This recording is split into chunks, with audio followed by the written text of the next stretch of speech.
अब आपको हम उस क्षेत्र की तरफ लिए चलते हैं, बिहार और पश्चिम बंगाल के उस क्षेत्र की तरफ जिसे काट कर जो है एक अलग केंद्र शासित प्रदेश बनाने की मांग जो है वो हो रही है। नमस्कार, आप देख रहे हैं पब्लिक वाणी। मेरा नाम है अभिषेक। देश के गृह मंत्री अमित शाह का 2 दिवसीय बिहार दौरा 23 और 24 सितंबर को होने वाला है, जिसमें वो 23 सितंबर को पूर्णिया जाएंगे और 24 सितंबर को किशनगंज जाएंगे। माना जा रहा है कि जब से महागठबंधन की सरकार बनी है बिहार में, नीतीश कुमार ने बीजेपी से नाता तोड़ा है, उसके बाद जो है बीजेपी जो है मिशन बिहार पर लग गई है और इसीलिए जो है खास करके सीमांचल इलाके में अपना सिक्का जमाने के लिए जो है अमित शाह सीमांचल का दौरा करने वाले हैं और इसमें भी पूर्णिया और ख़ास करके किशनगंज के इलाके में आएंगे। लेकिन अमित शाह के सीमांचल दौरे के बाद से एक बात जो है बहुत चर्चा चल रही है, खास करके सोशल मीडिया में और कुछ मीडिया रिपोर्टों में भी। बात इस बात की हो रही है कि कहीं अमित शाह जो है पश्चिम बंगाल के कुछ सीमावर्ती क्षेत्र, पश्चिम बंगाल और बिहार का जो कुछ सीमावर्ती इलाका है, कुछ ज़िले हैं, उसे मिला करके एक नया केंद्र शासित प्रदेश बनाने की घोषणा कर सकते हैं। लेकिन सबसे बड़ा सवाल ये है कि क्या अमित शाह के लिए ये मुमकिन होगा कि वो एक केंद्र शासित प्रदेश बना देंगे अपने मन से? ये कितना आसान हो सकता है? क्योंकि जब से धारा 370 को हटाया गया है तो लोगों को लगता है कि ये आसान हो सकता है कि जिस तरह से धारा 370 को अमित शाह ने हटा दिया था, उसी तरह से अब अमित शाह जो है वो कुछ भी कर सकते हैं। तो क्या वो नया केंद्र शासित प्रदेश बना सकते हैं? इसको लेकर क्या नियम कहते हैं और क्या ये मुमकिन है अमित शाह के लिए, और वो कौन कौन से ज़िले होंगे जिसे अलग करके जो है एक नया केंद्र शासित प्रदेश बनाने की मांग हो रही है, और इसको लेकर जो है कभी न कभी चर्चा गाहे बगाहे जो है होते रहती है। तो इस वीडियो में हम आपको यही समझाने की कोशिश करेंगे। साथियों, ये है हमारा प्यारा भारत का नक्शा, जिसे आपने खूब देखा होगा। तो हम आपको फ़िलहाल इस भारत के नक्शे में लिए चलते हैं उस क्षेत्र की तरफ जिस क्षेत्र को अलग करके नया केंद्र शासित प्रदेश बनाने की बात चल रही है। लेकिन उससे पहले थोड़ा हम आपको इतिहास के बारे में बता देते हैं। ये है बिहार और ये है पश्चिम बंगाल और ये है बांग्लादेश और ये है झारखंड और उड़ीसा। पहले ये सारा जो है वो एक हुआ करता था और इसे कहा जाता था बंगाल। लेकिन 1912 ईस्वी में पश्चिम बंगाल से अलग होकर जो है बिहार बना और उसके बाद फिर 1936 में जो है बिहार से अलग होकर उड़ीसा बना और फिर 2000 ईस्वी में जो है वो झारखंड बना। तो ये इतिहास है। अब आपको हम उस क्षेत्र की तरफ लिए चलते हैं, बिहार और पश्चिम बंगाल के उस क्षेत्र की तरफ जिसे काट कर जो है एक अलग केंद्र शासित प्रदेश बनाने की मांग जो है वो हो रही है। ये जो इलाका आपको नज़र आ रहा है, ये इलाका दरअसल इसे चिकन नेक के नाम से ये इलाका जो है वो मशहूर है। और ये जो क्षेत्र है यहाँ से यहाँ तक, ये पश्चिम बंगाल का ही क्षेत्र है जिसे कि उत्तर बंगाल के नाम से जाना जाता है। और इस क्षेत्र को बेहद ही संवेदनशील माना जाता है। ये चिकन नेक का क्षेत्र माना जाता है, यानी एक गलियारा है जो पूरे भारत को पूर्वोत्तर भारत से जो है वो जोड़ता है। और इसे इतना संवेदनशील माना जाता है और सामरिक दृष्टिकोण से, सुरक्षा के दृष्टिकोण से बेहद ही जरूरी क्षेत्र माना जाता है, जिस पर कि चीन की नज़र हमेशा बनी रहती है। और चीन ये सोचता है कि इस रास्ते को, इस वाले इलाके को ब्लॉक कर दिया जाए और भारत को पूर्वोत्तर से जो है वो संपर्क भंग कर दिया जाए। जैसा कि आपने सीए और एनआरसी के आंदोलन के दौरान एक बयान भी सुना होगा सरजील इमाम नामक एक शख्स के द्वारा कि अगर चिकन नेक को काट दिया जाए तो भारत जो है पूर्वोत्तर भारत से अलग हो जाएगा और सरकार को झुकना पड़ेगा। तो ये वही जो है क्षेत्र है। और यहीं पर आता है बिहार का किशनगंज और फिर यहीं आता है पूर्णिया और कटिहार। तो किशनगंज का कुछ हिस्सा, पूर्णिया का कुछ हिस्सा और कटिहार का जो कुछ क्षेत्र है वो पश्चिम बंगाल की सीमा से लगता है। और ये जो इलाका है यहाँ से इसे उत्तर बंगाल कहते हैं। और यहाँ पर एक है दार्जिलिंग ज़िला। ये जो दार्जिलिंग ज़िला है, इसको लेकर भी लंबे समय से एक मांग रही है कि इस क्षेत्र को गोरखालैंड जो है बना दिया जाए, गोरखालैंड एक अलग राज्य बना दिया जाए या फिर एक अलग केंद्र शासित प्रदेश जो है वो बना दिया जाए। तो दरअसल यही वो क्षेत्र है जिसमें किशनगंज का कुछ हिस्सा, पूर्णिया का कुछ हिस्सा और कटिहार का कुछ हिस्से को शामिल करते हुए और फिर उत्तर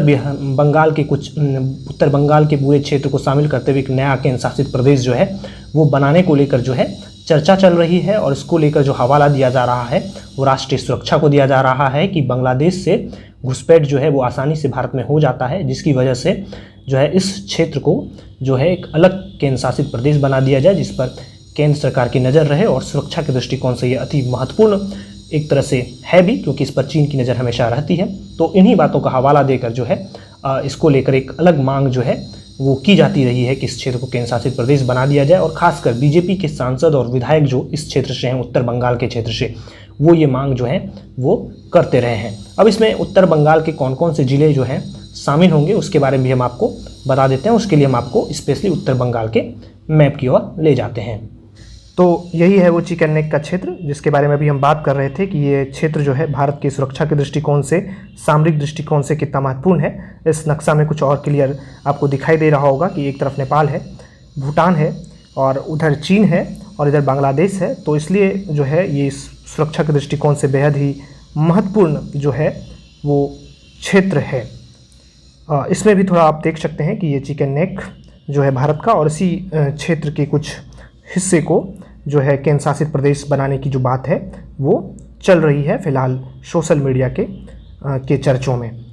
अब हम आपको दिखाते हैं, ये वेस्ट बंगाल का नक्शा है, पूरा नक्शा वेस्ट बंगाल का, और इसी में कुछ जो हिस्सा है, ये हिस्सा जिसे कि उत्तर बंगाल कहते हैं, तो इसी को जो है अलग करने की बात की जा रही है पश्चिम बंगाल से, और इससे हटा करके जो एक नए केंद्र शासित प्रदेश बनाने की बात चल रही है। लेकिन ये कितना आसान होगा और इसमें कितना कौन कौन से ज़िले जोड़े जाएंगे इसके बारे में भी हम आपको बता देते हैं। तो दरअसल कौन कौन से ज़िले उत्तर बंगाल के हैं जो आने वाले केंद्र शासित प्रदेश में, अगर कभी केंद्र शासित प्रदेश बनाया जा सकता है तो उसमें शामिल हो सकते हैं। उसमें होगा कूच बिहार, अलीपुरद्वार, जलपाईगुड़ी, कलिम्पोंग, दार्जिलिंग, उत्तर दिनाजपुर और दक्षिणी दिनाजपुर।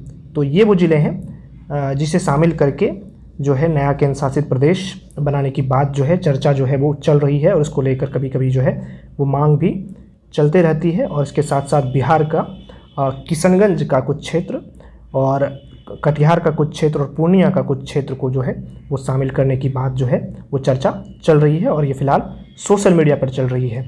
तो अब हम आपको ये बता देते हैं कि क्या केंद्र सरकार या अमित शाह अगर ये चाह लें कि एक नया केंद्र शासित प्रदेश बना दिया जाए तो क्या ये संभव है, इसके लेकर नियम और संविधान क्या कहते हैं। तो चलिए इसके बारे में हम जान लेते हैं। दरअसल संविधान के अनुच्छेद 3 के तहत जो है अलग राज्य का गठन का जो अधिकार है वो केंद्र सरकार के पास है। वह किसी भी राज्य का जो क्षेत्र है वो बढ़ा या घटा सकती है, सीमाएं बदल सकती है और राज्य का नाम भी बदल सकती है। लेकिन अलग राज्य बनाने की जो सबसे पहली जो प्रक्रिया होती है वो ये होती है कि पहले विधानसभा जो है वो नए राज्य के गठन का प्रस्ताव जो है वो अपने विधानसभा में पास करती है, फिर इसे राष्ट्रपति के पास जो है वो भेजती है, और फिर जो है राष्ट्रपति जो है वो गृह मंत्री के पास जो है गृह मंत्रालय जो है इस प्रस्ताव को भेज देती है, जिस पर फिर केंद्र सरकार जो है वो विचार करती है। यानी अगर कोई नया राज्य या नया केंद्र शासित प्रदेश इस क्षेत्र में बनता है तो इसको लेकर जो है सबसे पहले बिहार की विधानसभा और उसके साथ साथ पश्चिम बंगाल की विधानसभा में इसे जो है एक प्रस्ताव जो है वो पास करना होगा, और फिर इसे राष्ट्रपति महोदय के पास जो है वो भेजना पड़ेगा, और उसके बाद ही केंद्र सरकार जो है इस पर कुछ निर्णय ले सकती है। उससे पहले ये निर्णय लेना संभव नहीं है। और आप जानते हैं कि बिहार और बंगाल दोनों जगह फ़िलहाल बीजेपी की सरकार नहीं है, तो इस तरह के प्रस्ताव पास करना बेहद ही मुश्किल है, असंभव है। अगर ये तभी संभव है जब महागठबंधन की सरकार और पश्चिम बंगाल में टीएमसी यानी ममता बनर्जी की पार्टी की सरकार इस प्रस्ताव को अगर समर्थन करती है तभी ये मुमकिन है, नहीं तो ऐसा करना फ़िलहाल जो है वो नामुमकिन है।